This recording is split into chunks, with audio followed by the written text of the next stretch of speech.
नमस्कार साथियों, फिर एक नए मुद्दे के साथ आज हम लोग फिर से हाजिर हैं।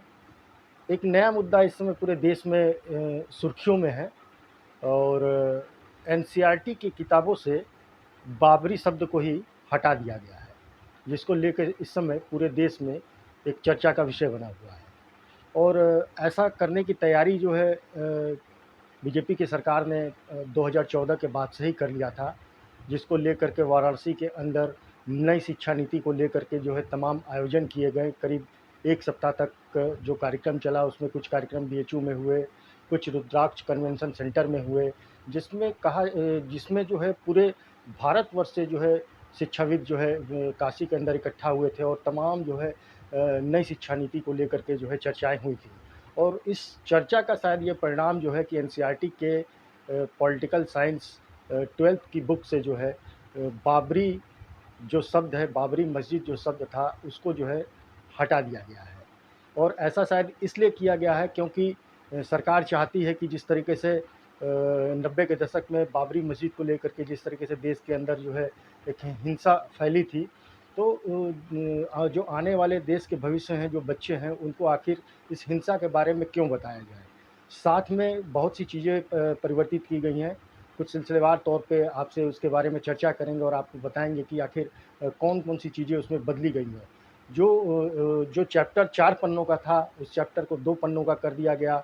उस समय अखबारों के जो आर्टिकल हुआ करते थे, उसको एनसीईआरटी ने अपने बुक में रखा हुआ था। साथ में अखबारों की कुछ तस्वीरें थीं, जिसको कि जो है एनसीईआरटी ने अपने बुक में रखा था। इन सारी चीज़ों को जो है एनसीईआरटी ने अपने किताब से हटा दिया है और एनसीईआरटी के निदेशक की तरफ से बयान भी आया ये कि हम बच्चों को आखिर हिंसा के बारे में और घृणा के बारे में क्यों पढ़ाएँ। हम बच्चों को जो है देश का सकारात्मक नागरिक बनाना चाहते हैं, तो उनको ऐसी चीज़ें पढ़ाएँगे जिससे उनके मेंटल लेवल पे जो है एक सकारात्मक प्रभाव पड़े और देश के लिए वो अच्छा कार्य कर पाएँ। तो आपको धीरे-धीरे बताएँगे कि आखिर वो कौन-कौन सी चीज़ें जो है उसमें बदली गई और कौन-कौन सी चीज़ें एनसीईआरटी के बुक में पहले थीं। एनसीईआरटी की किताब में बाबरी मस्जिद को लेकर के जो पहले लिखा गया था कि एनसीईआरटी की पुरानी किताब में लिखा गया था कि 16वीं शताब्दी की मस्जिद के रूप में इसका ज़िक्र जो है किया गया था। इसे मुग़ल सम्राट बाबर के सेनापति मीर बाकर ने बनवाया था। नई बुक में इसको बदल करके जो है ये कहा गया कि 3 गुंबदों वाला स्ट्रक्चर यानी 3 गुंबदों वाली एक संरचना थी, जिसके बारे में जो है एनसीईआरटी की नई बुक में बताया गया है। बाबरी शब्द इससे हटा दिया गया है। एनसीईआरटी की नई किताब में जो बच्चों को जो जानकारी मिलेगी उसमें ये बताया जाएगा कि 3 गुंबदों वाली इमारत को 1528 में श्री राम के जन्म स्थान पर बनाया गया था और इसके भीतरी भाग का जो स्ट्रक्चर है, उसके अंदर हिंदू प्रतीक काफ़ी मात्रा में पाए गए हैं। एनसीईआरटी की पुरानी बुक में जो था, उसमें कहा गया था सांप्रदायिक तनाव, सोमनाथ से अयोध्या तक की रथ यात्रा, दिसंबर 1992 में राम मंदिर के निर्माण के लिए कार्यसेवकों के द्वारा की गई कार्य सेवा, मस्जिद का विध्वंस और उसके बाद जनवरी 1993 में हुई सांप्रदायिक हिंसा के बारे में बताया गया था। इसमें ये भी बताया गया था कि कैसे भाजपा ने अयोध्या में हुई घटनाओं पे जो है खेद जताया था।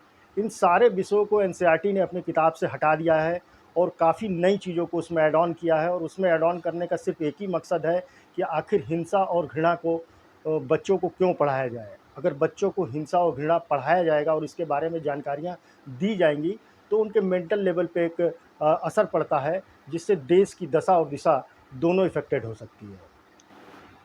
एनसीईआरटी की किताब में बदलाव को लेकर के एनसीईआरटी के डायरेक्टर दिनेश प्रसाद सकलानी का बयान भी मीडिया में आया है, जिसमें उन्होंने कहा है कि हमने अयोध्या मामले पर ताज़ा अपडेट के अनुसार काम किया है। सुप्रीम कोर्ट ने अब इस मामले को सुलझा लिया है, इसलिए नई चीज़ों के साथ बुक पब्लिश की गई है। बुक को पब्लिश करने से पहले सब्जेक्ट एक्सपर्ट से विचार विमर्श किया गया है। साथ में उन्होंने ये भी कहा कि हम बच्चों को घृणा और विद्वेष की बातें जो है किताब में नहीं पढ़ा सकते हैं, क्योंकि अगर वो इस तरीके की बातें अगर किताब में पढ़ेंगे तो उनके मानसिक स्तर पे बुरा असर पड़ता है।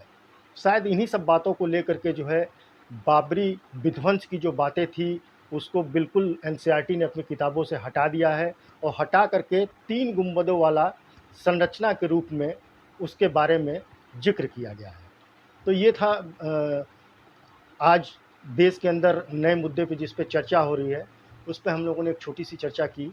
फिर आने वाले समय में किसी नए मुद्दे पर हम लोग फिर से मिलेंगे और फिर से चर्चा करेंगे।